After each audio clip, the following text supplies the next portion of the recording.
Inihiyag ni incoming Agriculture Secretary Manny Piñol na inatasan na ni President-elect Rodrigo Duterte si incoming Presidential Legal Advisor Salvador Panelo na simulan na ang pagbabahagi ng Coco Levy Fund sa mga magsasaka.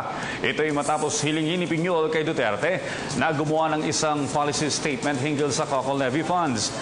Ayon pa kay Piñol, ibinahagi ni Duterte sa naganap na cabinet meeting na isang emotional issue ang usapin ng Coco Levy, lalo na para sa nanay ng susunod na Pangulo. Dahil umano rito, makakahinga na ng maluwag kahit papaano ang mga magsasaka ng niyog sa bansa.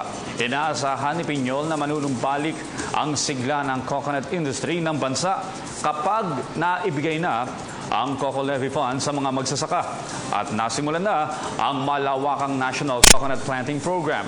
Matatanda ang ipinangako ni Duterte habang nangangampanya na ipapamahagi niya ang Coco Levy Fund sa loob ng unang buwan ng kanyang panunungkulan.